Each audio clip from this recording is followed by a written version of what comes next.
Hello,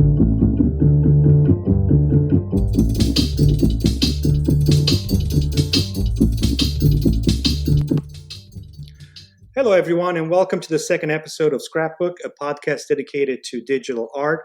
I'm your host, Michele Colonna, and for those not familiar with me, I'm a collector, art advisor, and co-founder of the digital fine art platform Arthrobo. My guest today is the artist Heather Stout. One of my favorite people in the Web3 space. I've had the pleasure to meet and to know Heather virtually for the past year or so, and I've collected her work, and I have to say she's one of my favorite people in the space, and she also is one of the kindest, one of the nicest, one of the most altruistic people in the space, and so I am super excited to have her here on this podcast, on the show, and be able to really do a deep dive into her art, which is a very strong body of work that I would like to share with the community and with the audience. So welcome, Heather. It's so great to have you. You're calling in from Western Colorado, I believe, right? Yeah, I am calling in from the mountains of Colorado, above 10,000 feet. Hi, everybody. Thank you for the kind words. It's no, it's it. I was just excited, and I couldn't wait to have you on the show because, like I said, there's yours is a very important body of work. It's a significant body of work. It's a consequential body of work because you're doing some very important things, like especially from the documenting or the historical record of of a slice of American life, of the American experience, right? That I would like to dig deeper, right? So, without wasting too much time, I think we should, I'd love to, start talking about, start asking your question about your work, right? So, if I think about your work, Heather, it's centered on the American experience, and most importantly, on the rural American experience, right? And in my eyes, as an artist, you shoulder a big burden, which is to bear witness to the slow demise, right, of the American narrative as we know it, right? So, is that what you set out to do, or was it just happenstance, meaning you just stumbled upon it? It's an interesting question because it's not something I would say I initially set out to do. However, this question in particular had me thinking way back into the 90s. And even some of the first works I printed in the darkroom when I was 15 are images of Americana and decay. So in a way, I may not have set out to do it, but it has drawn my focus for the duration of my time that I've used a camera. So with the current work that I do now and in the last decade, where I find it imperative to document environmental landscapes, which are changing dramatically. I find myself drawn to every part of the landscape. So if there's a building there, it's part of it. So I wouldn't say that I initially actively sought it out, but it was something inside of me that I have pursued consistently for over 25 years. And this question had me really look back and realize that. Yeah, and it's, I mean, is it about documenting, right? The changes to the landscape, right? Because obviously there's the migration of, obviously the last 40 years we experienced a substantial, significant migration from country, right? From rural communities to the cities, right? We've seen that, and that's universal, or worldwide. It's not just for the States. Obviously, right. So, but it's manifesting in a very specific way here in America, right? With just overall, decay. And and I'm talking about places like even as close to the city up, if you take New York, right? If you Mhm. move, 20 miles north of the city, right? There's communities whose landscapes have completely changed. Mhm. Sort of like left to the, places kind of left to their own devices because of the movement of people towards the city. Um, so in a way, your work is I think in the long term will serve as an interesting marker, almost a sort of like a time and place, like a finger on the pulse of what of the mutation of the shift of the America of the of the American landscape, right? That's the sort of the reaction that I have to your work, right? Because it's and that's the sort of the importance that I place on it, because it's serving as a almost as like a witness to that shift. Um, now, there's one project in particular of yours which is Lost in the Midst of Times, right? Which for me, to me, it seems like it was sort of a way, because it came at a time and a place during the right around the pandemic, if I understand it correctly, Mhm. right?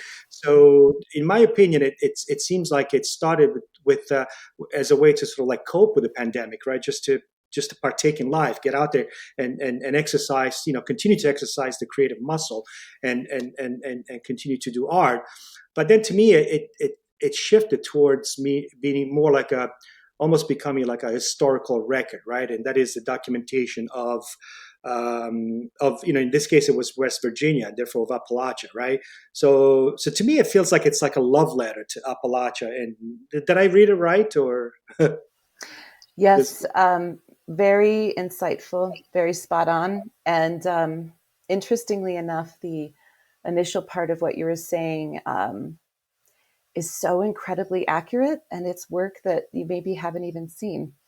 Because I became nomadic a few months into the pandemic, um, and we hit the road, and that's what I did. I started documenting everything, and it was something I had been doing previously. I think 2 years before the pandemic, I was in New York State documenting in places like Silsby and places like that.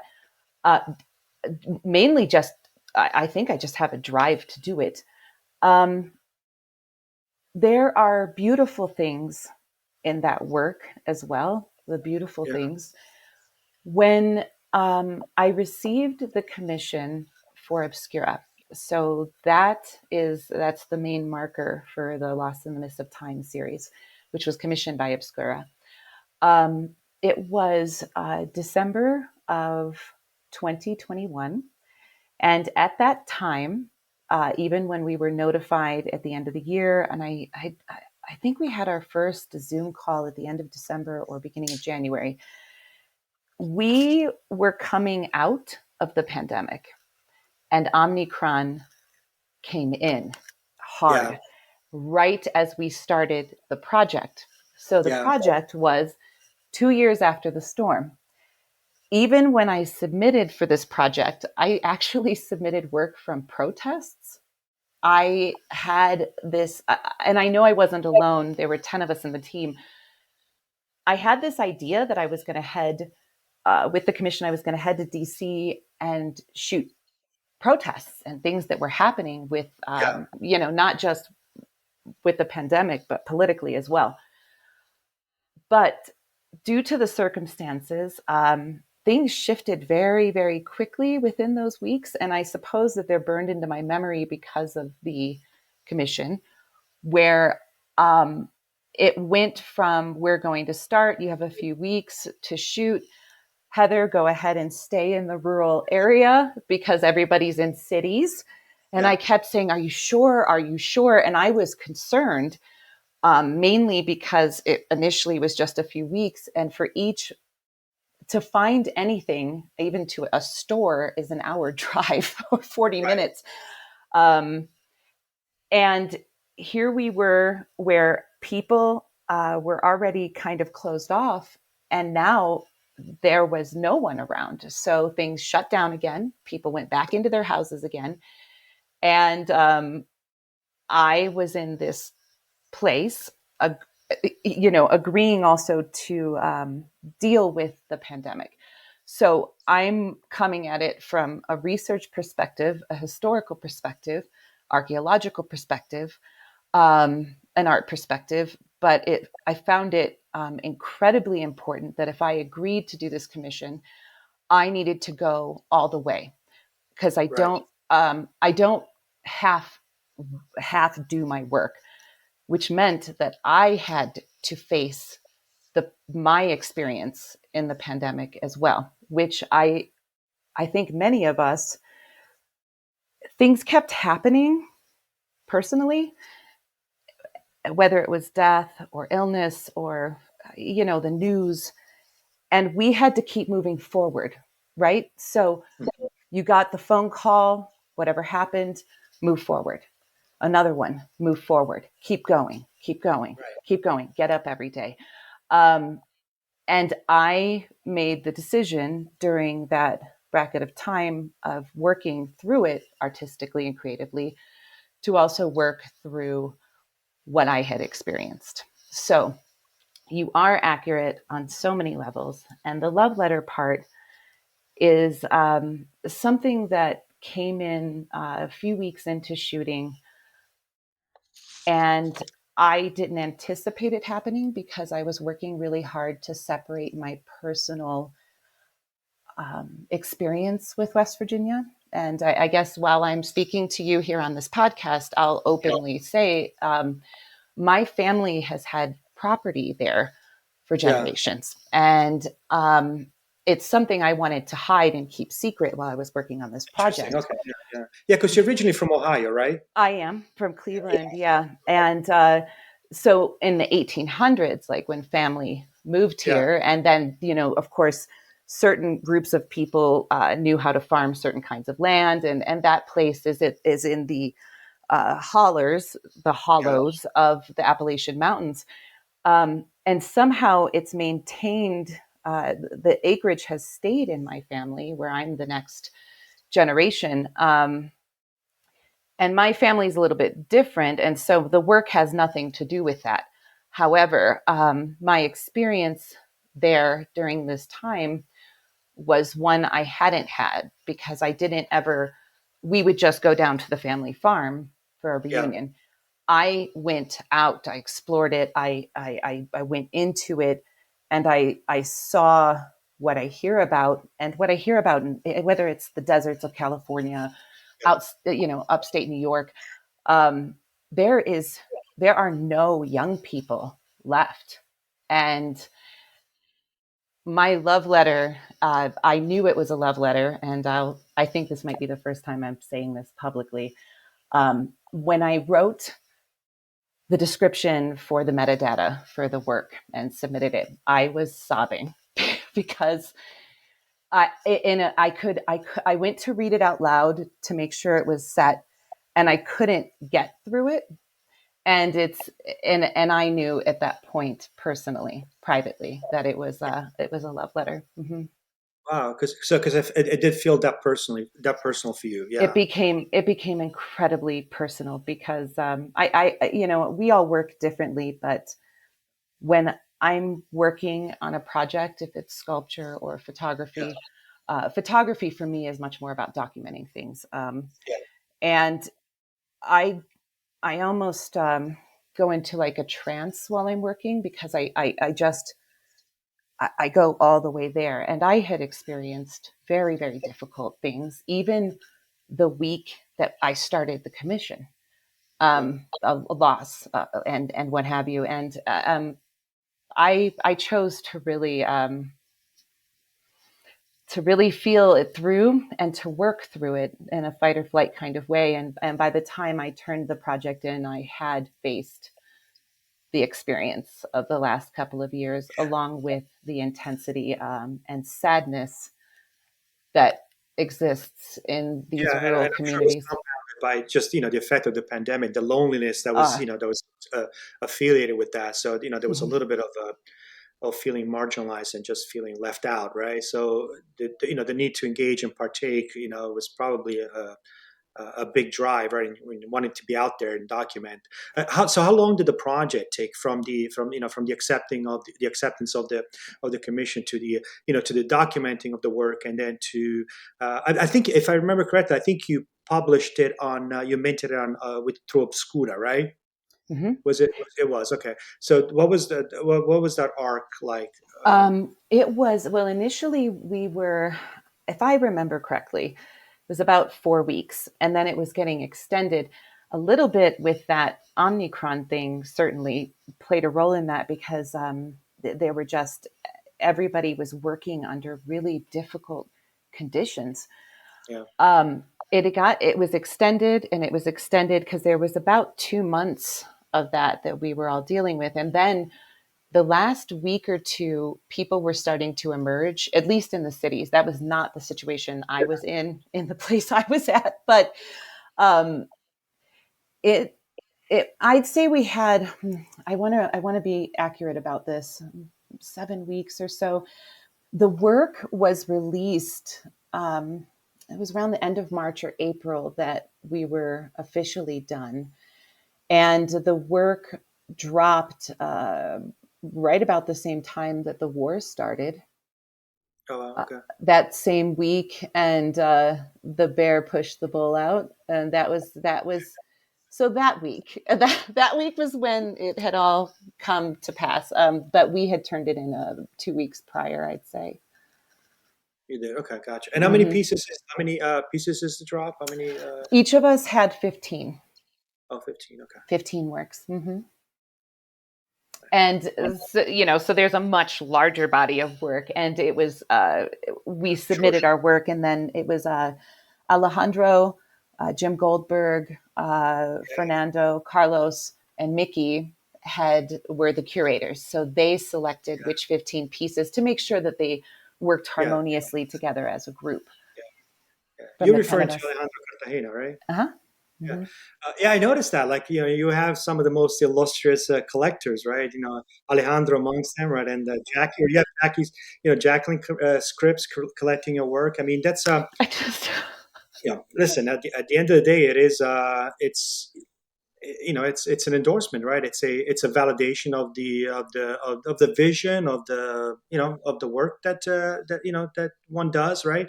So I think it's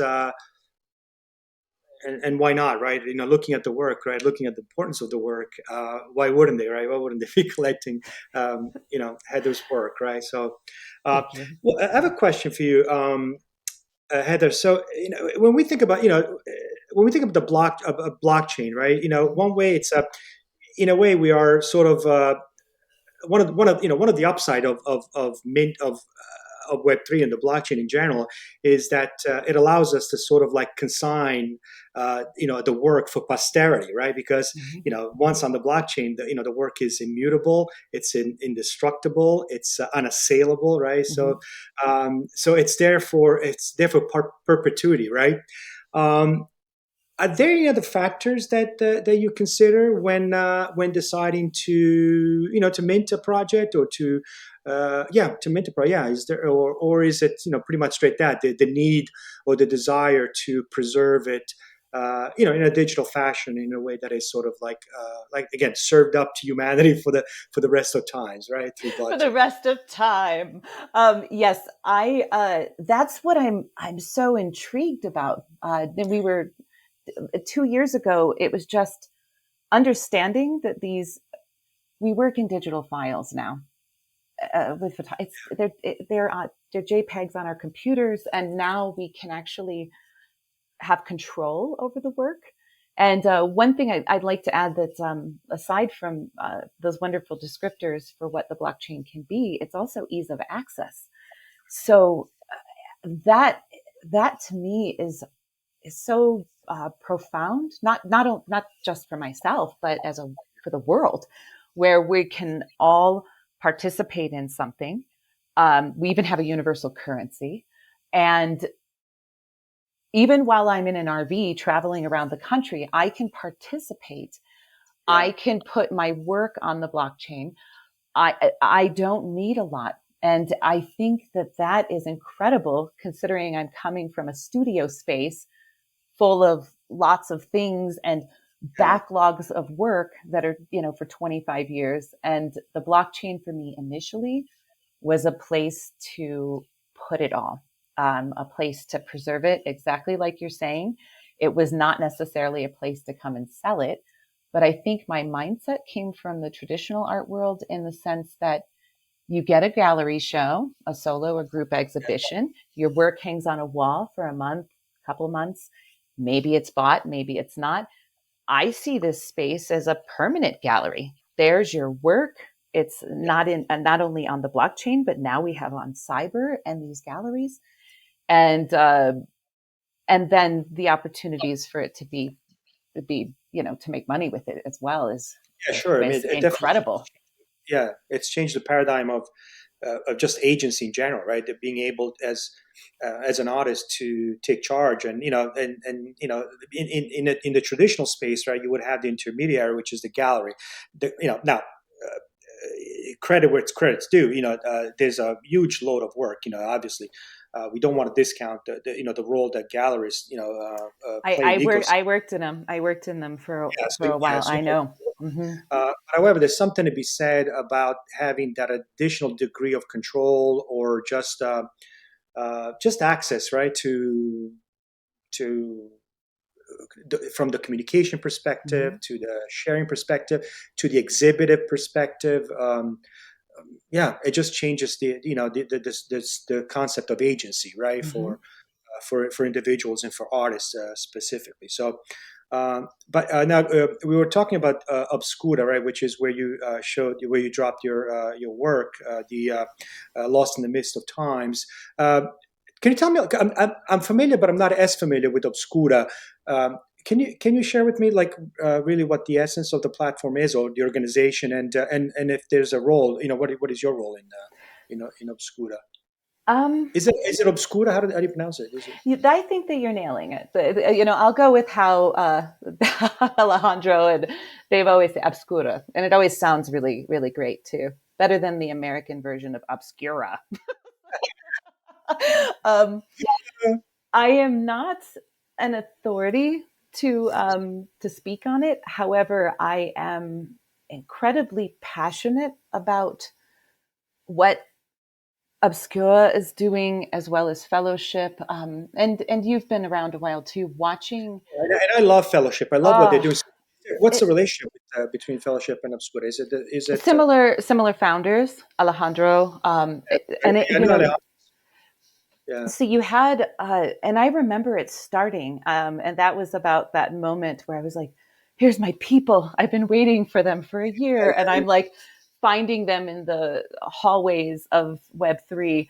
But towards the end of that year, when they were they're just artists making something yeah, happen. Native NFT photography. For that's Obscura in particular. yeah, Um, these people that are so passionate um, about helping raise up artists in the space, giving them an opportunity to create work.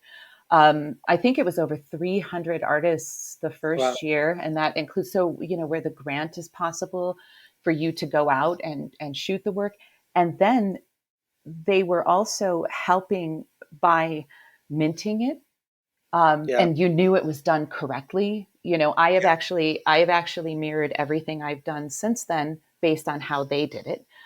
right, And another thing I think that's important about Obscura is that it is a lot of marginalized people, or people that may not have had opportunities, are granted opportunities through a wow, platform like Obscura. that's great. Yeah, And I feel incredibly passionate. My role, I think, just like any of us in any of the communities that we're a part of, is voluntary. mm, So it's a choice. I'm a very loyal and committed person. If I commit to something after, I pay attention, I do my research. And yeah, if I commit to it, I commit fully. If I've put my work there, I am committed to the project. So once it dropped, bear market, whatever, I continued to push forward, and I continued to support in any way that I could, for the community commission, for the people whom I love, who are part of that team, the whole team. We also were on Zoom calls during such a difficult and tragic time, Yeah, working through our feelings on the pandemic together. yeah, So that's a bonding experience.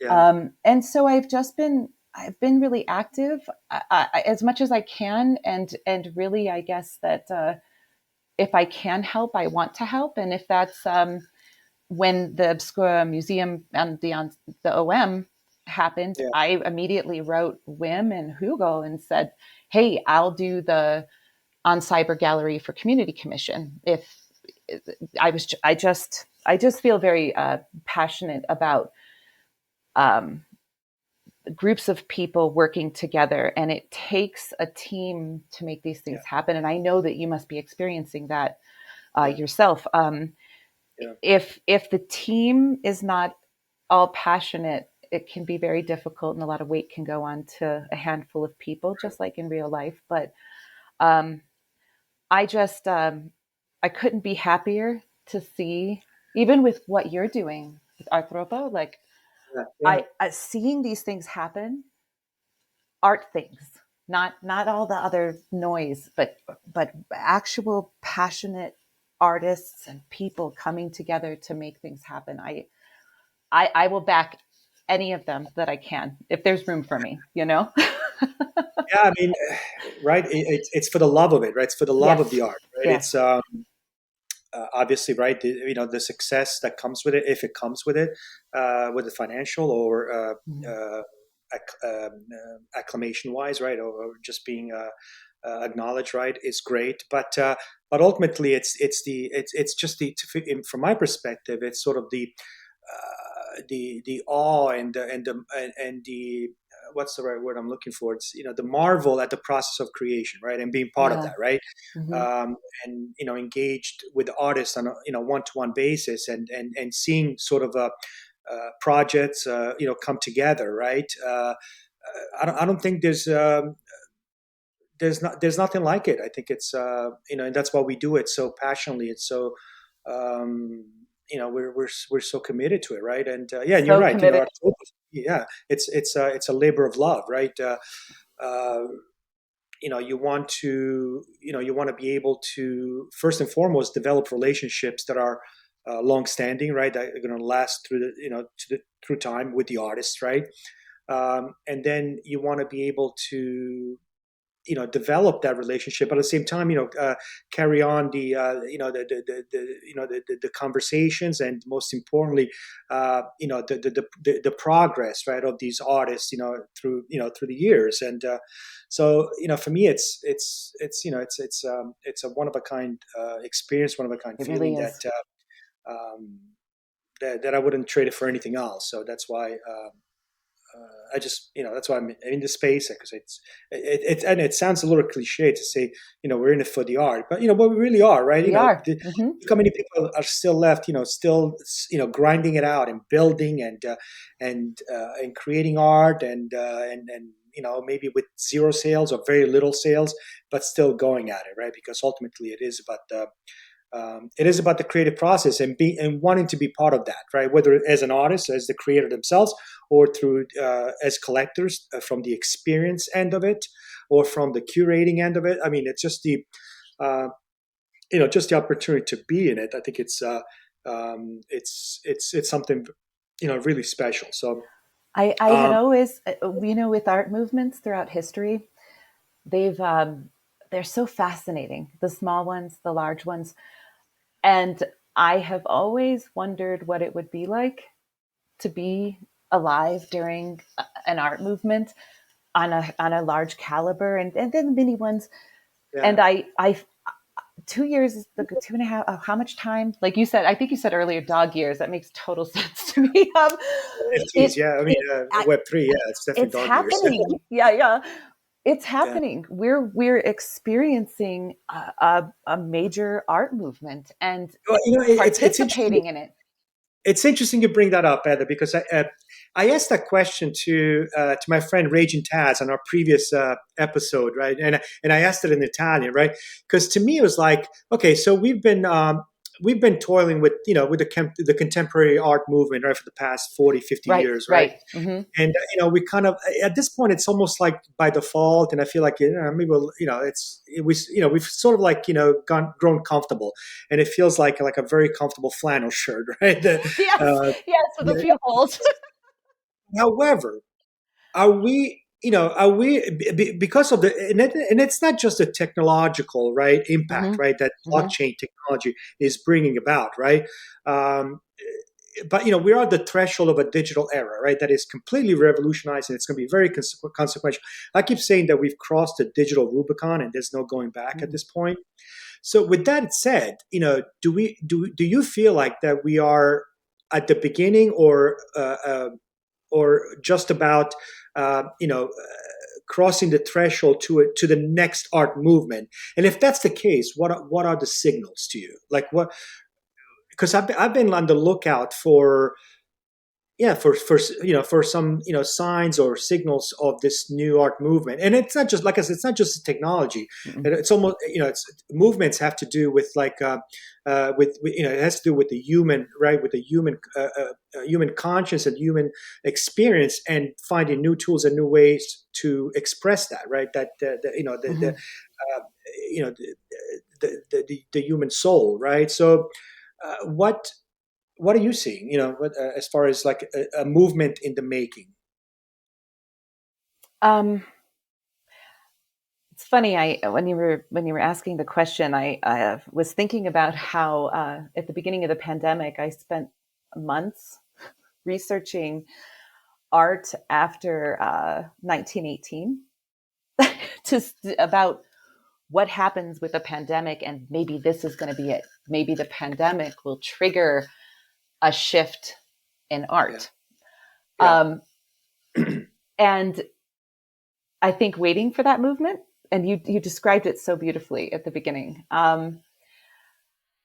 I think it's well, yeah, well, all of the things that you mentioned are happening. People are finding new tools, they're finding new ways of expressing themselves. Um, but there's a subconscious and conscious. There's something much bigger than us going on. It's intangible. It's uh, it's identifiable in the same way dust is right now. So you can't quite put your finger on it. yeah, The experience of connecting with people intensely and passionately through technology and creating art together and working. And we also have cultures and people, and it doesn't matter your age or where you're from, working together. So yeah, it's not a movement over here or over here with certain groups of people. yeah. It's homogenized. It's all kind of And it's coming global. Yeah, together. Hmm. And yeah, I have so many thoughts coming in right now. This is such a good question. For me, from like an art historian kind of perspective, and I kind of did that at the beginning in the space. I, without judgment, looking at just what is happening, um, the energy, I could feel it. I could feel everything changing. Where the history books are going to write about this moment, I right. feel like I'm a part of it, and I have like from the outside have been trying to pinpoint and identify what the moments are, but I think it might be maybe months, maybe a year in the future, maybe longer, before we look back and go, that was it, and that Yeah, was it, and that was it. And I think some of the things that are noisy and loud and exciting are not it. That's not it. It doesn't have to be loud. I think that there's quiet, subtle moments happening under the radar where even communities aren't meeting together. That those are the moments, and we may not even know about all of them yet. You yeah, know. Hmm. yeah. No, you're absolutely right, and and we try to address that with the dystopia drop, right? Because Yeah, yeah.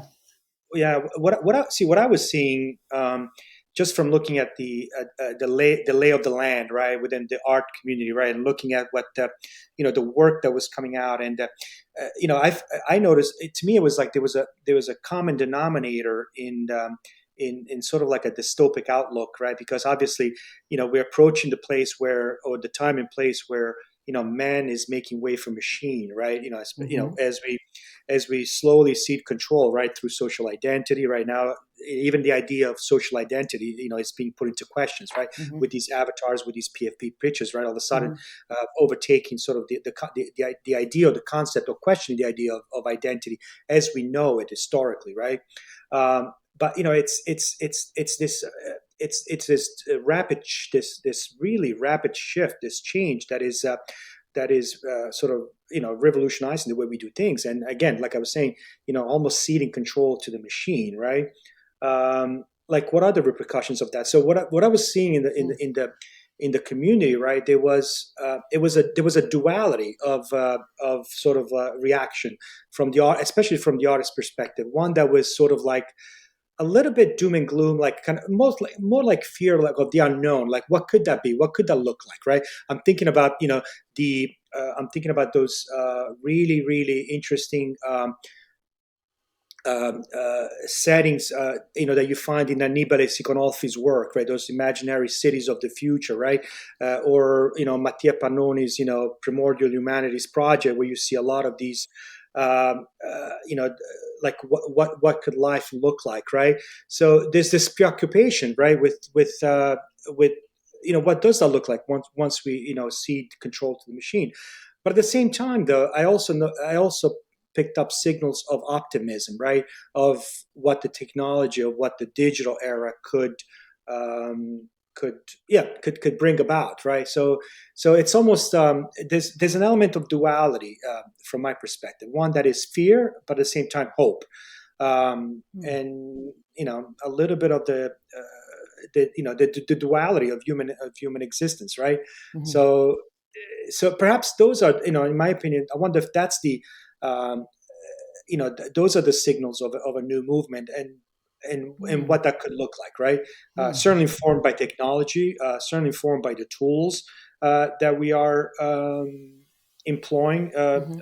more and more so. Hmm. Uh, but I feel like it's still a book that needs to be written. It's still, we, like I said, like you said, there's just signals at the moment, and we're yet to see, the actual movement take shape, and understand what it looks like, right? So what does contemporary art make room for, right? I mean, it's digital art, right? But there's got to be something a little bit more specific, a little bit more sort of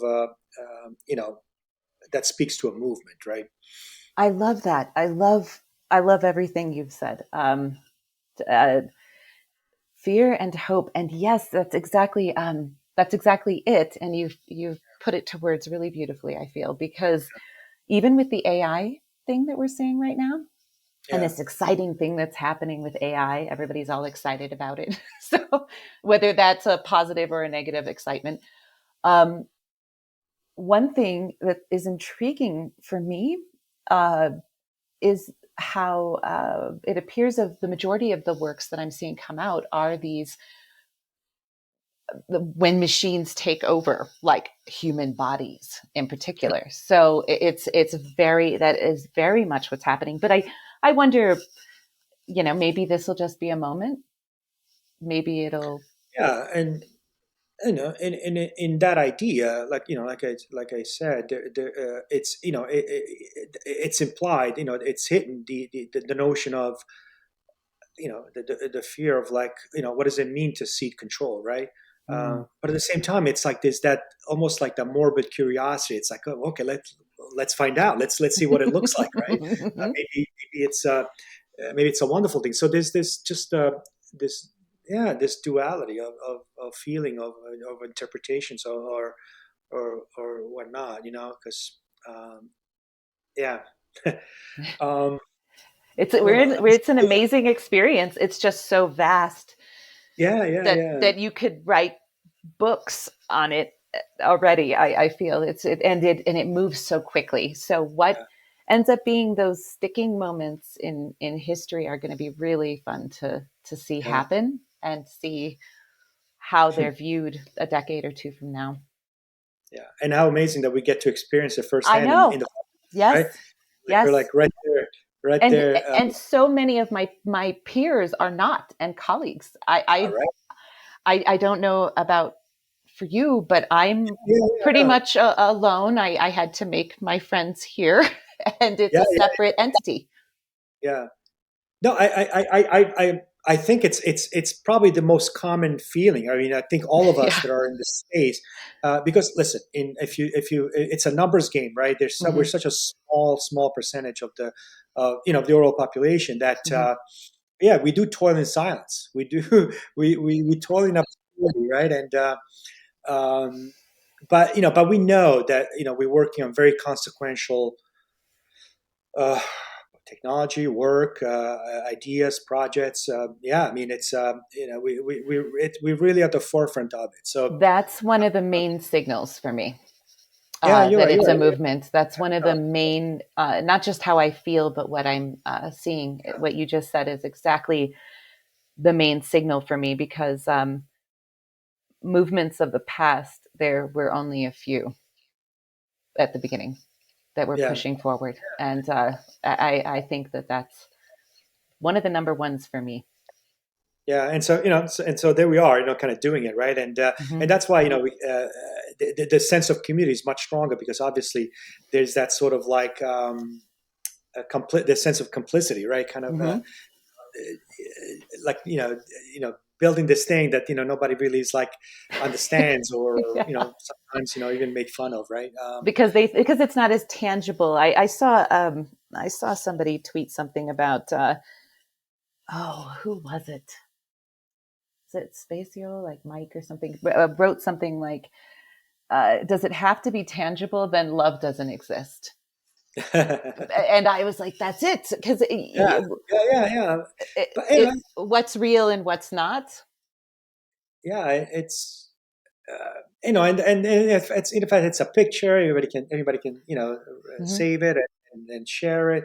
Um, but it's much bigger than that. Listen, I've always been of the opinion that everything in life, especially in human in society, right, and in the history of societies, right, it's always been about conventions, right? Convention is like meaning like a group of people coming together and agreeing on something that's some like the idea of money, right? It's a convention, right? Hmm. We convene, we come together as society, and we decide that that piece of paper is worth something, right? It's Hmm. worth this much, right? But it's not, right? But we apply that knowledge, that tacit consent or that tacit Hmm. approval. Hmm. So it's a convention, right? So it's same thing with NFT. The communities come together and decided and agreed that the token, right, is Hmm. has a perceived value, and it's a and it in per se it does it's worthless, but it's not. In our case, we've decided as the participant, as the players within that space, we decided that there's value. We've assigned value to it, and that's all Hmm. you need, right? That's there's no other Hmm. permissions needed other than our consent as the contributors, as the participants in that economy, right? So yeah, so but it's interesting though. We are toiling in obscurity, but we are building, something of great consequence that ultimately the masses will soon get a hold of and come in droves, and we'll be there. we'll be there waiting. Their arms open. Hey. Yeah. Yeah. So Ed, I want to go to a there's a recent project that you just recently released, which to me it was so endearing. It was like so and it was very like very iconic. It was like visually iconic. I mean, it just had that in your face, that presence. I think we call it the Slit Project, right? It's can you give me the backstory on that? Like, give me the good, the bad, and the ugly, right? I want to Yeah. because it's there's got I to be. Is I is it a seat? What? Yeah, just okay. walk. Um okay, where will I start? So during the rise of Instagram and things like that, I was still kind of anti-digital photography. I was, I'd say, till about 2014. Not anti, but I just Yeah. preferred using film when I was shooting. And I started exploring, and around 2014, I was like, "What? Why is everyone using cell phones?" And I did this project for 5 or 6 years just for me, where I was oversaturating color and using cell phones, and where I was like, this is not photography. And I was fine. And I got lenses for my cell phone, and I just kind of toyed with it. I messed with it and had a good time as well. And when I figured it out, and I could even fool people that whether it was a cell phone picture or not, and pushing the envelope and pushing back against what was considered photography now. And that was Yeah. it was a huge shift. It was intense to experience as well, for someone who had been doing it for a while. And I don't know if you had a similar experience at all with that. So I was doing that kind of work at the time, and when I do like a lot of close-ups and things like that as well. I I don't stick to any one kind of niche, I suppose. I was See, this is the part everybody wanted me to explain it, and I was like, it's not as much fun if I tell you. The final abstract product has the possibility of being fun and entertaining, and it can be a multitude of things, which is what I want. Right. I And it's want. and it's by the way it was a success too because it was just like Thank it was you. just right? So I was it's surprised that my old work would be. I test things all the time, and I was like, wow, people really like this old stuff I did. Maybe I should bring more of it up. Um, but when you said no stone unturned, I thought, is this the moment I tell everybody how not fun it is? Like, is this the time that I explain? And I decided that I'm going to, because it doesn't matter what I say about it. What I want in any of my work is for people to get their own experience. It's yeah. important. I was working through a project at the time for a few months, another one of those fight or flight projects. And I was working through something very traumatic for me that I decided to. I thought always it was going to be a painting. Yeah. I thought that that would be how I'd creatively work through the trauma of the experience, but it ended up being with photography, which was challenging for me. And it was I won't go too much into it, but I I gave birth to twins, and the experience after they were born, um, I nearly lost my life. I'm one of the few people that survive that much blood loss. And it was also, and it's important to share that because Yeah. Yeah.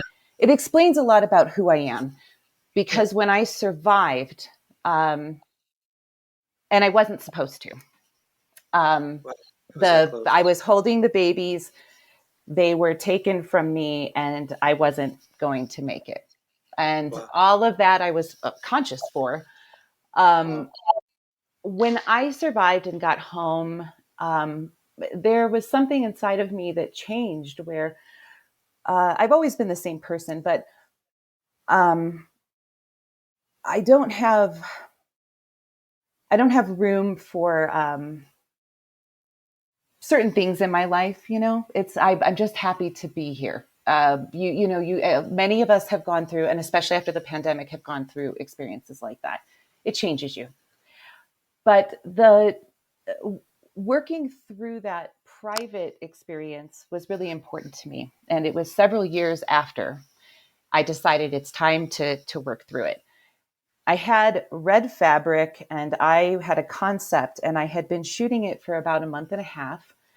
And I was down at the lakeshore with my red fabric for those parts. And then I was moving back into the next part of the concept for that project, which would include me like self portraits, wrapping the fabric. Yeah. So in between this body of work is the slit. So I finished shooting the fabric in the wind, and then there was a bench, a red bench that always sat at the lake that was pretty worn, and it's a tear in the seat. And it when I wrapped up, and I was still very much in that trance, in that moment. I saw that, and I put everything down, and I stood over it, and I shot that, and it almost may have been a part of that body of work. And it's part of the separate, because it's oversaturated, it's pushed a little Right, too far, but to where I'm uncomfortable a little bit. So that piece, to being very, very honest, that piece was almost part of that body of work. Oh, but interesting. That's but I fascinating. have removed it. It's separate. It's years ago, and it's now part of these other interesting and fun abstract pieces that Yeah. I get I get the most joy out of all of the things. People are like, is it a salt lake? Is it a wolf dancing? And these, I see these things as well. I see Yeah. Yeah. all the things, even the Yeah. things I'm not going to mention. There, I see all the things in it, and I just enjoy so much how people see the work for themselves, because that's what it's about. It's not about, I mean, and yeah. it's what art's supposed to do, right? It finds Yes, its way yes, in the world, right? And yes. then it Hmm. becomes, Its and then own it becomes thing. public, right, of the Hmm. collector and or whoever, Hmm. and then the subjective interpretation of it, Hmm. takes over, right? And yeah, And it's that's what fascinating. I want. I'm so removed from that, but I Yeah. felt I felt in this experience today with you that I was like, I'll just say where it came from, but it's completely, it would, I always knew that it would throw everybody off a little bit, Yeah. but that's okay, because you know what, I studied art history. You find out about an artist, and you may have loved a piece for your whole life, and then you find out something about them during that time, and it's like, oh wow. But it doesn't change your experience with Sure, sure, sure. the And, piece itself. and thank you Hmm. for sharing that, with the audience. So it's in a way it tells the um, this opening up sort of um, opens up a window, more sort of like window into more the inner world of the artist, right? So it allows for a much more broader understanding, right, of the not only of the work itself but also of the creator, right? And the place. It's funny because I always think that art is always coming from a place. It always comes from a place of struggle or inner struggle, inner demons, whatever you want to call them, and therefore there's almost like an innate need to express that, to share that, to Hmm. tell it in an artist's own vernacular or language, right? So it's clear, right? Understand, listen, hearing the backstory, it's very clear to what informed it. So thank you for sharing that. Oh, I'm Um, glad, to have the yeah, opportunity. yeah, I do appreciate I think it's really important that it stands on its own. But I've enjoyed yeah, sharing it, because when you see it in the files, the original files, yeah, it's these conceptual work, and then it's like boom, the slit. It's like right yeah, in the middle there. But I've decided to give it, it deserves its own life, and here it's having it, and I just think it's fantastic. yeah. As it should. It's a wonderful piece of work. I love it. Thank you for collecting it. Yeah. I'm curious to know. I mean, it's interesting because as a female artist, right, in the Web3 space, right, which I, don't- I don't know. My experience is that I mean, we're far from being equally sort of distributed, right? But I feel like there is a pretty authoritative and pretty self assured and just overall sort of like sense of belong of not belonging of confidence where I wanted to be and rightfully belonging to the space from a lot of female artists. So I was just curious about your experience as a female artist and what would be, in your opinion, what would be the blueprint, right, uh, for a successful transition or coming into the space for other up and coming female artists.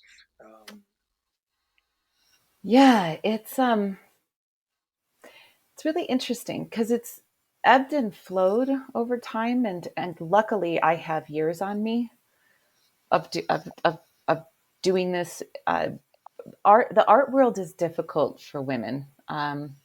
However, I've always chosen to just move about it, and a lot, maybe that's why most of my work has been in boxes and rarely shared. I'm not sure. I don't create artwork for others or to sell. I need to sustain myself financially from my work, but I think it was something that perhaps because I am a woman in the art world, I never expected it necessarily. Yeah, It's always less. There's certain statistics that we are all well aware of in the Web3 space. When you see the numbers, it's pretty shocking as well. And in the early parts where I came in, it was very much like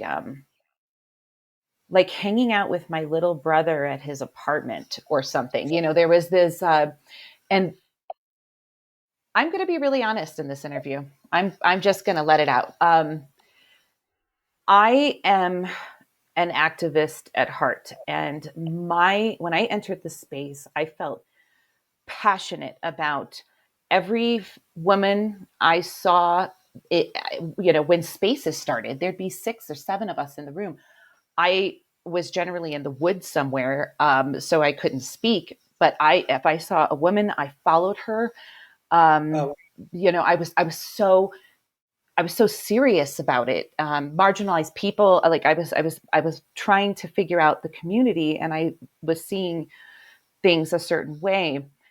Although I was aware, very much like in the world around us, how things operate, and it's no different within this space. Um, and that also would be this as well, because the women that followed me back are very few, and my mind is like a steel trap. So that sometimes was difficult, but I kept pushing forward, and I kept and in my mind, and when I talk to other female colleagues in the space now, I see things that are happening, and I feel that because we weren't all bonding together and working together, it was like cliques and people who came from Instagram together. And then, if I wanted to kind of be like, hey, I'm over here, let's be women together. I was just kind of, a lot of times I don't know, I was kind of left behind quite a bit.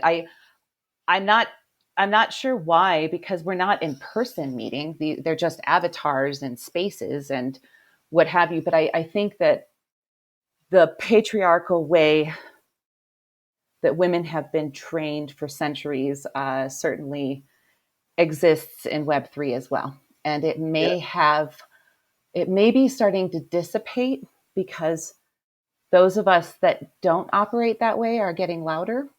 And maybe we've been moving too quietly. But if if women don't work together and support one another, and we're such a small percentage of the space, then we see things happening, which just last week there was some pretty dramatic things that I had learned about, the space learned about, where young women and young female artists are falling victim to certain groups. That shouldn't have happened. And I feel that those things happen because if you're a young woman artist entering the space and trying to find somewhere to go, Yeah. and me in my 20s is different than me now. I'm 44. I don't take it personally. I don't need to find a group. I moved fine without, just by myself doing what I needed to do, maybe age and experience. Um, but honestly, if there are women, young women watching this podcast, define me, DM me. Like, there, you don't have to sell yourself in ways that you're uncomfortable with. You don't have to be part of groups. You don't have to join every space. You don't have to frantically get up to Yeah. speak. Find, if you're an artist, you already know you're working hard. Keep working. And we're the groups we're talking about. Your group, Obscura, Fellowship, Quantum. Go and join those Discord communities. Go be a part of what's happening there. Talk with people about art because that's happening in these groups. And then all of that noisy mess on the outside that's like the mall in 1994, it can fall away. It does not have to be a part of one's reality in this experience because there is going to be other, um, it's a word I'm looking for. We see it already. There's different parts of this space. It's not just NFTs or Web3 isn't just one thing. It's a multitude of things. Right. Artists need to find other artists, not some of the things that we are bearing witness to. That whether no matter who they are, and I think that at this point there are some awesome artist communities. And there are so many that I feel like I have my finger on the pulse, yet then you see this other group of people over here that have only been on Tezos, or this other group that have only, and it's so exciting. And you know what? I think that we're all starting to find each other in this slower bear market, no matter what corner we're at. And so uh, young women should just keep doing what they're doing and embrace one another, especially the younger people. I know I'm kind of all. It's such a huge topic. It's such Yeah. Yeah. because I'm in my mind. I have like art history things about women and facts and and all of these things. And yeah, it's all present here, but it doesn't have to be.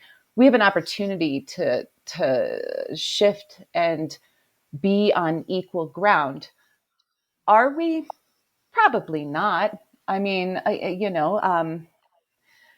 but I think that one of those art movement things, to go back to that we are going to see is that we do see that, right? And not all across the board. It's not 100%, but we see marginalized groups of people no longer. It's more like there's kind of this level playing field, and everybody's coming and they're working together. And I think as long as you find that goodness, that good space, and maybe because there is some other stuff, just like anywhere, but keep the noise at bay. Find the people that you feel in tune with, and a lot can happen. Yeah, I hope that makes sense. That's Yeah, such an it's an it, intense it is. subject. No, it does because in a way it's like we are operating. It feels like we're in the frontier, right? Yeah, So you expect yeah. the elements and the unknown, right? So the Hmm. idea of being finding your people, finding your community that will somehow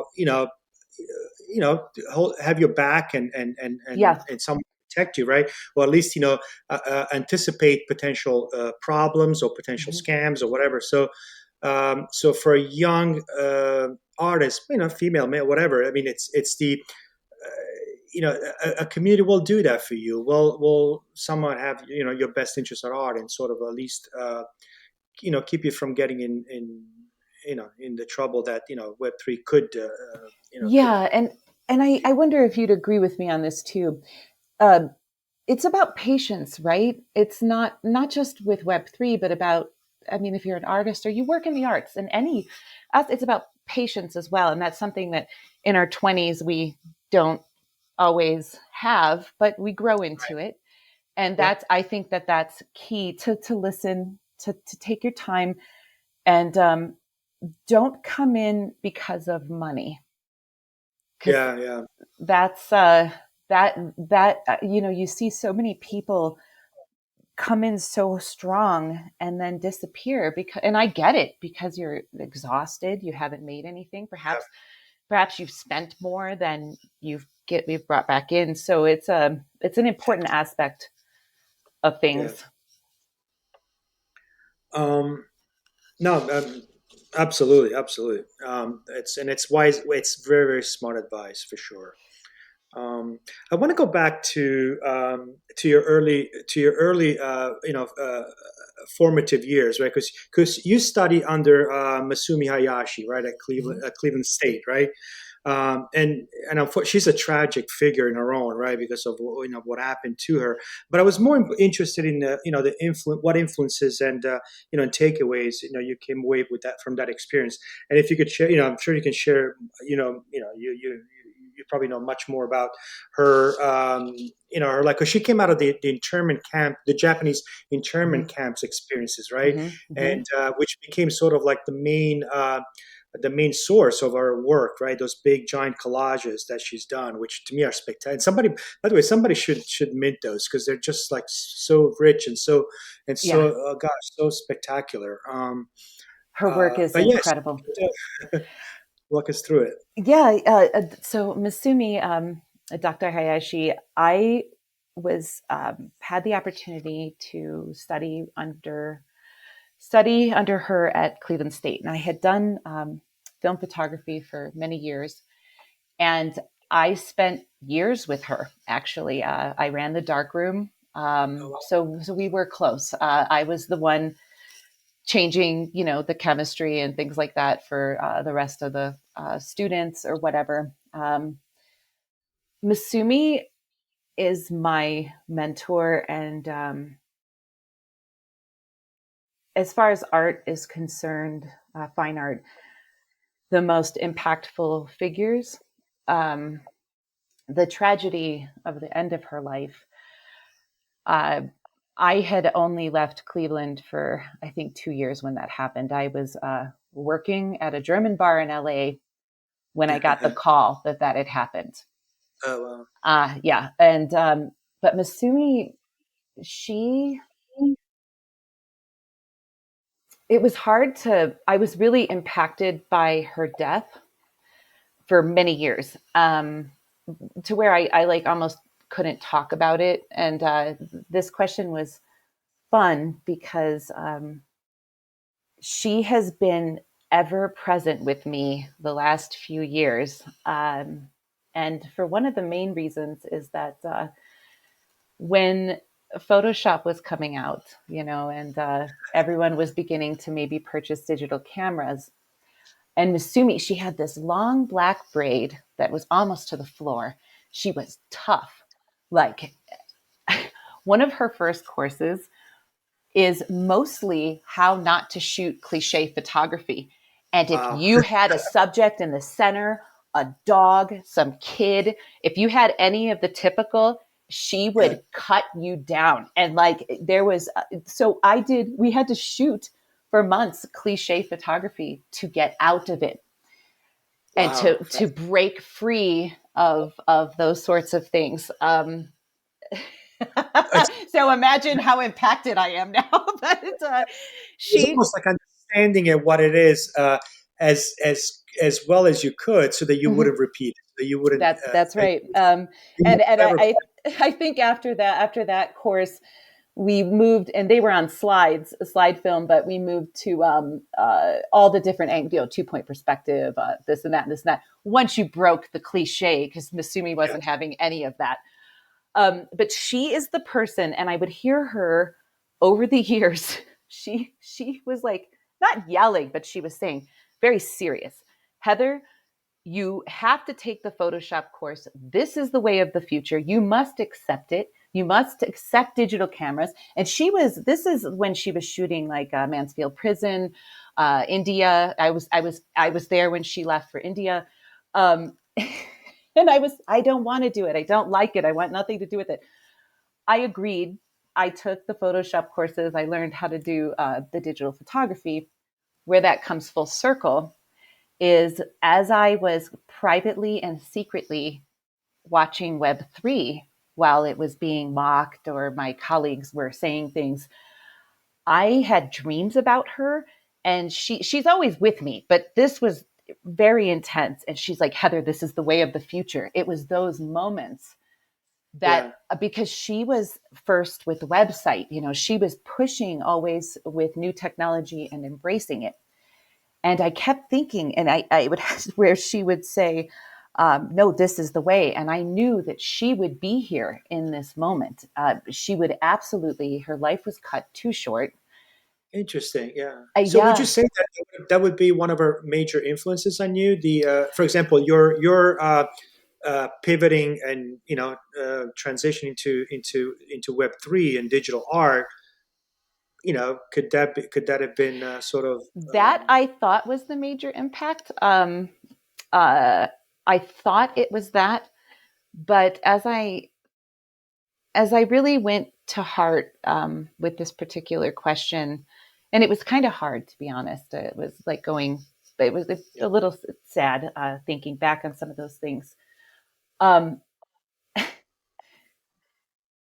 Maybe it's just that time of my life and my arts career to realize some of these things, but abandonment, lack of people, historical, archaeological, that's Masumi in she that's what her work was, and her influence on me is much deeper than I maybe even initially Mm, perceived it to be. I know that it is, but even being a woman, like a female yeah. photographer and artist, she my work, it's like, where's the people, where's where's Right. where's this, where's that. And when I dive into a project, I also research the area a lot, and these are all things that she did, and she taught us everything. I mean, Jim Goldberg's I remember Jim Goldberg be one of the few men that she showed when we were dealing with typography and words over images and stuff. So she was also pushing the own women artists in her life as well, to kind of maybe balance things out, where I had this perception.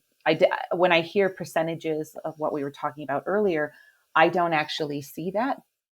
I don't Yeah. see less women and more men, or what women do, what kind of work women do, and what kind of work men do. Because I was with Masumi at Mansfield prison. I have a whole series. I was one of the few people when she went and shot Mansfield Prison that was also shooting there. It's decaying. It was scary. And I continue to go into buildings like that, very similar. I learned how to do the 360 panoramic views in the way that she did it, her own style. So she was such a passionate teacher that she gave us everything. Everything she had, she gave to us, and she would push us to find ourselves. And she would just drive us into working harder and harder. And I have carried all of that with me. And as I entered Web3 with Masumi in my dreams, telling me this is the way of the future, while people maybe in my real life were making fun of me, I made a connection a year ago with Masumi's best friend, who is an artist who I knew about decades ago, who saw the thing and wrote me and said, I'm so and so, one of her best friends. It's so good to hear you talking about her, because I entered this space thinking, how do I get Masumi's name back into the mix? Because she, artists kind of can, how do I do that? And do I talk to her son about maybe minting her work on the blockchain? Like, what do I Yeah, do? yeah, Her absolutely. Yeah, work needs to be seen, and I feel like it's to it's 100%. starting to Yeah, get, time has gone by, yeah. from the tragedy, but she's very, very, very important to me. Yeah, that's Do you feel? Do you think there's a possibility that the work could find its way to the blockchain? I wonder, it's funny with one of her dear friends, Melanie, being in the space, also toying with the idea.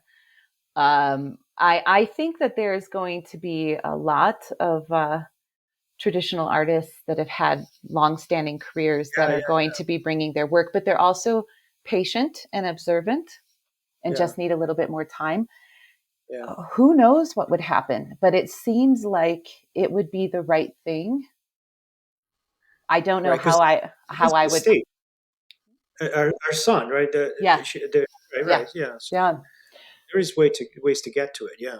Her work is incredible, and I mean, people see it in museums and such. But Yeah, it's yeah. her Let me work ask you a is, question. The mm, panoramic effect, right? yeah, To me that was done in post, right? Because that's just the assemblage of all these individual pieces that make up the whole panoramic 360, right? right, View of the landscape that she was photographing, that she was documenting, right? So right, they and were painstakingly like taken, right, one at a time, right, mhm. and then in post kind of like composited and then sort of rendered as one But big panoramic, right? yes, and these are huge pieces. So when she'd be putting them together, or with assistance as well, you have the images like this, and they're being laid and moved around over time. I Speaking of it, it's with technology now. I wonder what that would look like with work, because I've considered it.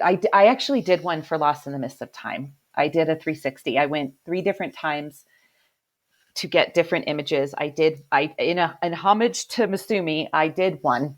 It didn't really have a place in the collection, so I left it off to the side.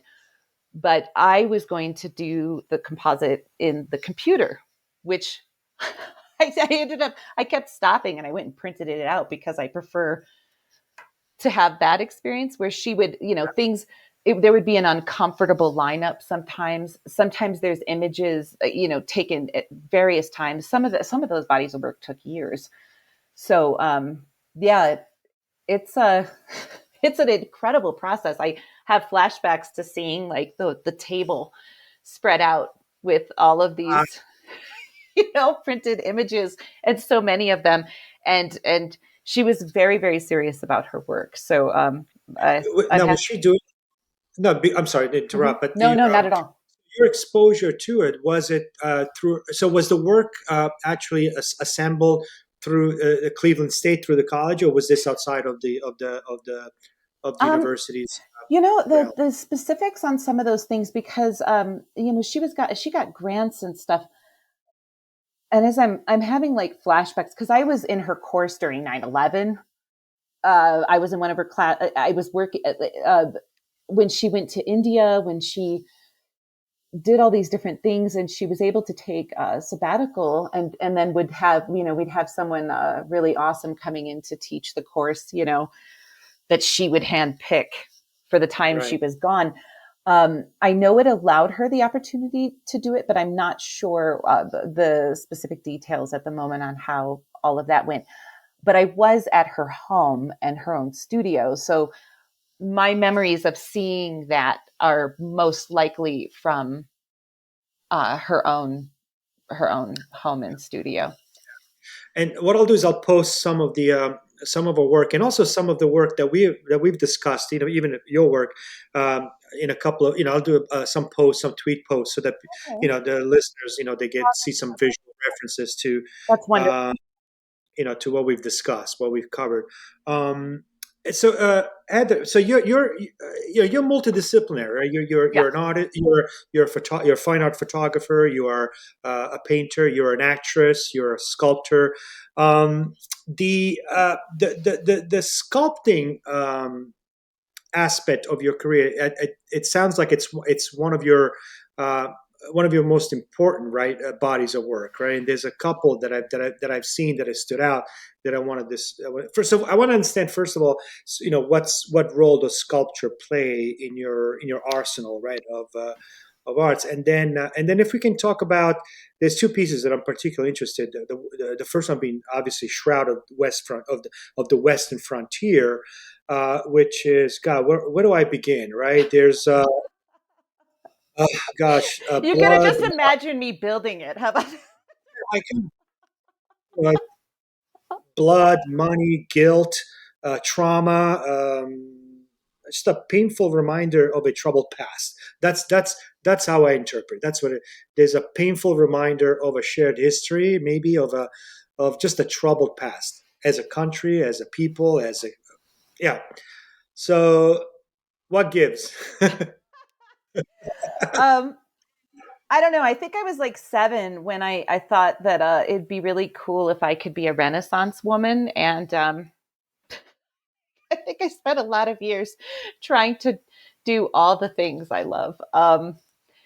But yeah, so in recent years started to and not and I have done it in the past and in a formal education way, but I went back to school to finish. I wanted I wanted to get a curatorial certificate for management, arts management, and finish the art history portion of my degree as an adult.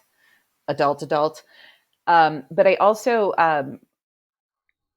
trained further in sculpture and printmaking and painting and things of that nature. And what I discovered was uh, something I knew that was there, but maybe I wasn't skilled enough, educated enough in the craft. I hadn't worked enough with it to really embrace and uh, take my conceptualized view of what I wanted to create and actually do it as I needed to, which I can do now. Right. So sculpture is something that really took hold for me because it's so physical. These pieces are bigger than me, and I'm 5'8.5", so like they're pretty. Like the shroud is, it takes two people. It's huge, and I love welding steel. I love sawing wood and drilling nails into it. I all of the things, and I like that I can use a plethora of materials to my ideas and all the like complexity that come with them. I can create with my hands something, and it's generally abstract and kind of with way too much Yeah. going on. Where photography, I can do some things, but for me, I'm much more straight lined. So this is where I get to really go crazy, right? Yeah. Like I'm going to make a piece about genocide. Let's do it. So here's this other piece about let's deal with snakes and Eve and apples, and let's take it back. So I um I really really enjoy it, and I actually have I think 7 pieces of other sculptures that are still in the works right now. Mhm. And with my tiny lifestyle at the moment, I have little things like little clay and little work I'm doing, little lino cuts, for the space. But in my I do have I'm still working on huge pieces. The one that you wanted to talk about with the snake plates, there's actually a second half to it that I'm almost finished, and Oh, really? mhm. So it's as tall as me, and then the steel part, and then on top, hanging on the wall is it's already made. It's like 2 feet long. This clay vessel and steel. I really get into it. I like using my full body and Yeah. just everything inside of me into the materials. It's a Yeah. Yeah. real dark room's a little bit like that too, but much more meticulous and calculated. Sure. Sure. Sure. Yeah. And and you plan to continue to work on sculpture, right? Oh yeah. I'm working on some things now. I'm actually right now I'm working on working with paint. I've got the photos. I've got lino cuts lined up, and we prioritize our time. I'm not doing any like movies or anything or theater right now, but I can keep creating. So yeah, I've got quite a few things I'm working on, and some of the larger sculpture pieces will, they're almost finished, but they might just have to wait until I have a more permanent studio space back as well. Mm-hmm. And then obviously the other piece, which um, it's got a Latin title, which it's cum totum fecisse putas late tanguis in herba, which translates to the all appears clean, a snake lurks in the grass. Mm-hmm. And that you said there was like a beef you had with the Renaissance man. I have a beef with I've got, I what I'm bringing in here is oh, it's I could probably talk about it for hours, but I'm bringing in Virgil. Yeah, I'm bringing in the medieval switch around. I'm bringing in the different Christian faiths and the Bible. And I'm bringing in Bernard Palisi, who is who in his own right is awesome Renaissance artist who and a scientist and all sorts of things. But he had done these rustic ware uh, ceramic plates with uh, actual species of animals that were alive while he positioned them on the plates, and which is standard for the time. And I used all of them together to create a piece. I don't know, can I swear on this? But there was a yeah, sometimes the subtext was um like F your snakes or like things like that, because there is this through line throughout history, and some of the things that are mistranslated over time in the Bible and what have you, and I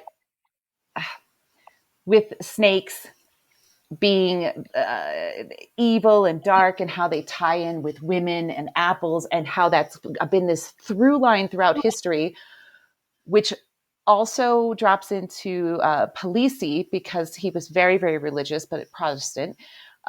So when he was getting the creatures like snakes that he was using in his plates, it was also all of those things tied together. And I was taking all of that and attempting to take it back. So I made broken plates, not live snakes. I used fake ones, but I recreated plates yeah, in his fashion, which many have done over the centuries. right. He got a resurgence in the Rococo period, and then kind of disappeared again. So here I am making these plates. I made this intense steel structure that they sit on, and I used real apples covered in resin, which rot in the gallery while the piece is on display. That's And there's so much more to it, but I think those general points are, yes, that's what it is. It's me taking it back. It's a very feminist work. So I yeah, just said, yeah, loud and clear. No, no, no. I think I think it's an important piece. thank you. I was really pleased you wanted to speak about it. Yeah. Um, all right, cool. So Heather, as we wrap up, we're now in 28 minutes. This is a great conversation, right? Because it's good. I'm Time is really going by. enjoying myself. Do you have Yeah. coffee even? Because I feel bad. I brought my I Make yourself at home. You are home. I I Um, am home. there you go. So listen, Heather. So I ask this question to everybody. So Heather in 1 year, Heather in 5 years, and Heather in 20 years. What are we looking at? You want to know what I looked at? I have a here's my notebook. Okay. Right? I wrote it down, and I wrote my age. So I was like, Ah, I wrote 45, 50, 65, and then I kept looking at it and was like, wow, yeah. okay. Um, you know, I feel like this kind of question would have been really easy to answer a few years ago.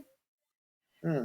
And my initial response that I can't seem to move away from is I hope that I'm happy and healthy and safe and enjoying life. These that is my core answer to that. Um, but you know, to honor the question asked, I feel like the last 2 years have been really interesting and profound. There have been experiences I wouldn't have anticipated in my wildest dreams. I've had great things happen in my life. I've been very fortunate with some experiences, and the ones with obscura with the NFT NYC, like my work was with Magnum photographers. There's all of these things happening that I I could never have imagined. The people I've met, how passionate they are for art and building. So in a way, it's almost impossible to determine. However, I feel like this is going to be a really good year um, for art and this space, not Yeah, just for me, but yeah, for many of us. I feel it. You know that feeling when you know. I do. I feel. By the way, I feel the same way. Yeah, there's been times in our lives where great things have happened, right? And you felt it coming. And when I was in my early 20s, I didn't really quite know. And then it was like, oh, this great thing happened. This is this year feels very powerful. I don't know how big, but something tells me that it's bigger than Interesting. Okay. I can imagine. Um, and 5 years from now, wow, I don't know. I hope I'm looking forward to to doing. Yeah, I would love to be getting back on stage soon. I was going to be doing that, but I'm holding back. I just want to keep doing what I do. Yeah. Doing all the things and having the time and the financial capacity to continue my endeavors. Um, at 65, wow. I hope that 20 years from now, I'm like sitting in a cafe outside of a Parisian restaurant, drinking coffee and having a croissant and remembering this conversation. Yeah, it's a it's a great aspiration. Yeah, it's difficult to it's and difficult to celebrating a successful drop, right? yeah, it's difficult to conceptualize some of these things now. I think because of this space, Yeah, yeah. No, because it's it's hard to imagine what it can become even in 2 years, right? Because I of yeah, it but the you definitely see yourself participating in it, right? You yes, definitely see yourself. yes. Yeah, you're Very, here for very the much long, so. right? I am, and I've been here every day. I've barely taken a break in 2 years, even if I've quietly moved. I'm like the bottom of the river. I just kind of just Yeah, moving through it, and but I'm very passionate. I intend to be here all along, and I would enjoy, I suppose, having the opportunity to be a louder voice. I think in the same way that I would also like to see others, yourself. I'm really glad you're doing a podcast. These are yeah, the voices that need to start raising up, and I think yeah. the time it's crucial that we do so right now. We need to there needs to be other voices to balance things out, and I'm seeing it happen, and hopefully we become certain groups of us start to be heard amongst everything as Yeah, well. But that's me. I'm there's talking.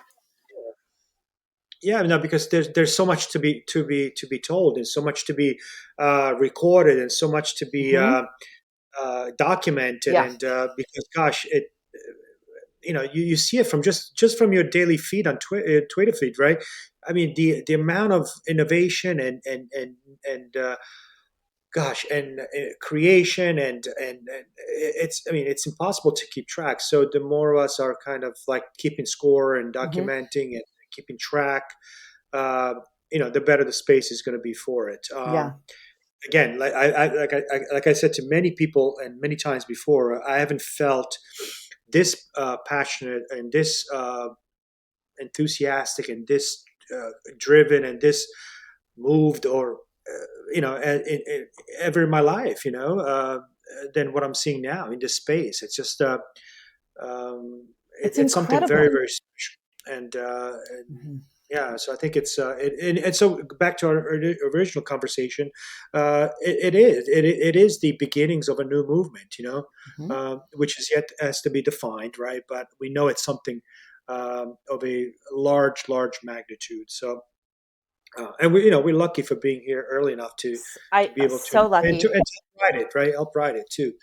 So And so I and yeah, I so it's, I yeah, good. think that those louder voices are going to be I think it's really important for right now in this moment that we're starting to speak up and bring what we have to offer to the table rather than just being silent observers, which I think many of us that have decades in the arts and arts practices have been, we're patient, so we've listened and we've quietly participated. But I think we all need to start coming together if this is going to be successful. And that a second thing I think is important to add to that is the financial aspect of things. If the top percentage is making the bulk of the uh, financial, they have financial security, while everybody else. This is reminding me of American monetary system, but it's like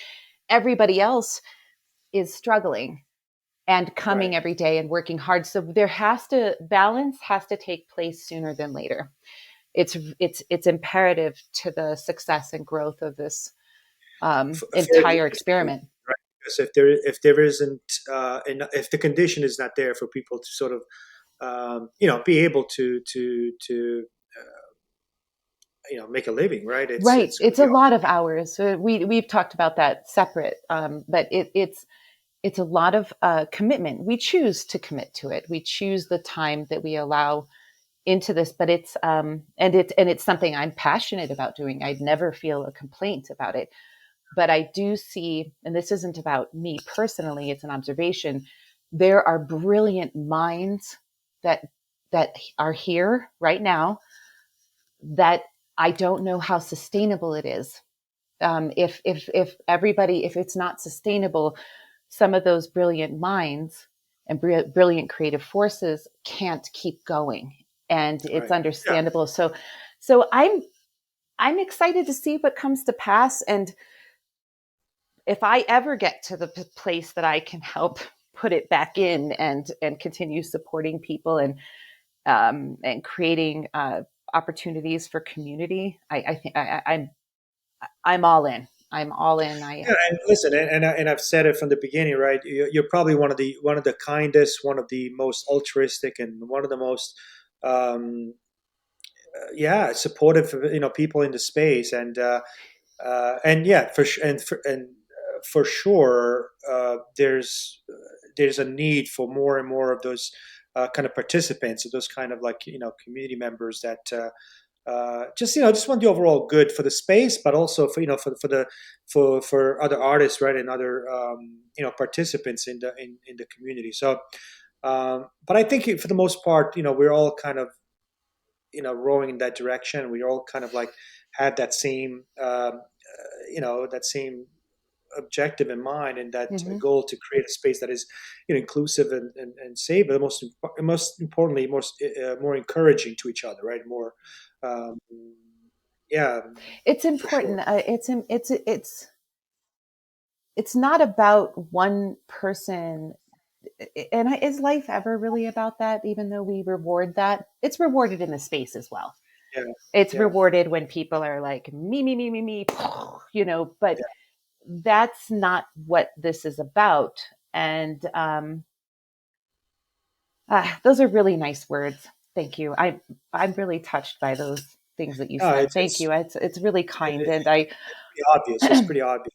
Yeah, I've and met a such. lot of people that speak. Well, yeah, there's a lot of other artists and collectors, and that will not would say, but do say the same thing. So so it's a pretty it's a well shared, yeah, it's a well shared opinion for sure. That's very kind. I have been very lucky the last year, and this includes you as well. The people that I've met, I find them to be profound and incredible. Like the level of kindness and love and energy and support, and to take everyone and just go, hey, Alejandro's one of them too. Yeah, I'm like, just just come, let's all go together to this place, and everyone, it this moment is it's almost indescribable. yeah. It No, really you're right. is. You're Yeah. right. And so to wrap it up, Heather, anything, any upcoming projects, any upcoming releases, any upcoming new collections, or anything you wanted to share with the audience? Oh, there's so many. I have a backlog of work I thought I would drop first. I am I did the whole smart contract on a rush thing with Manifold. So I have a couple lined up, but I'm going to drop the work. I've been shooting in Colorado. Um, and that's a lot of the same in a way because it's mining towns and some of Yeah, that. yeah, yeah, I love the history of all that. So there's yeah, going to be that. I'm finalizing that work now.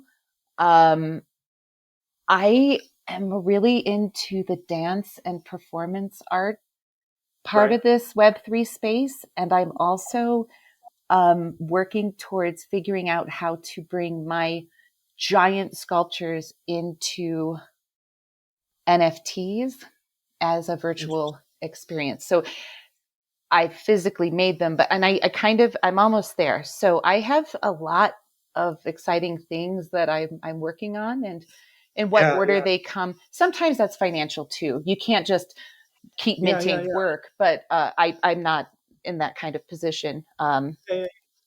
But I've got What kind multiple of things. shape does Heather? What kind of a shape does the performative uh, element, take like take? Like, what is it? What could that look like? There's so many things. I'm T form.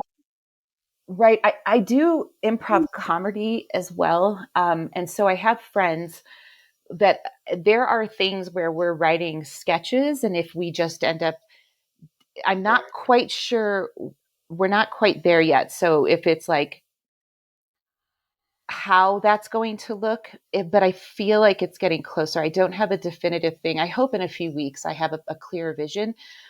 But right. what I've seen from dancers is is awesome, and you're getting clips of their And work. they're MP4 files, right? They're videos, right? Mm-hmm. Yeah, their Right. videos. So this is Yeah. all very, very new, kind of like the poetry and the writing. How it takes shape will be informed by the people that are here or come in the next few weeks Yeah. to Yeah. create it. Are we going to be ourselves in the videos, or are we going to be avatars? There's all sorts of things that we can play with, and those endless possibilities are really, really exciting too. Yeah. Wow, that's interesting. And so, and the best way to stay up to date with your, with your drops, with your releases, with your work, is through your Twitter feed, right? Which is I at, have at, I think at L. that's we've all accepted that as our fate Yeah, right now. So yeah, and yeah, I think that that's the best way. Um it's difficult, right? Because we have this new way, and so a lot of energy goes into it. Now, if we yeah, all end up staying there, it's hard to say, but at least there's foundation and yeah, places where sure. our work can, Right, right, right, right. yeah, But as far as the up to date, just the news, I think your Twitter feed is probably the I think the so most too.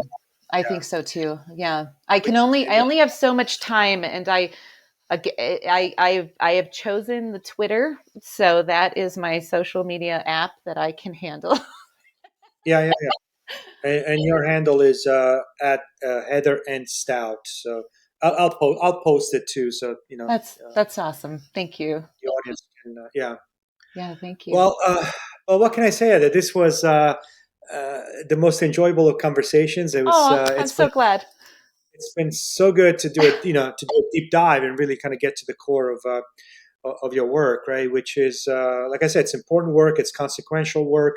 Thank you. You know, advertently or inadvertently, you are documenting a certain aspect, a certain time and place of the American narrative, of the American landscape, the American rural landscape. And in a way, you're becoming sort of you're bearing witness to the changes and the metamorphosis. And so I think it's work that needs to be seen. It's work that needs to be considered. It's work that needs to be critiqued. It's work that needs to be shared.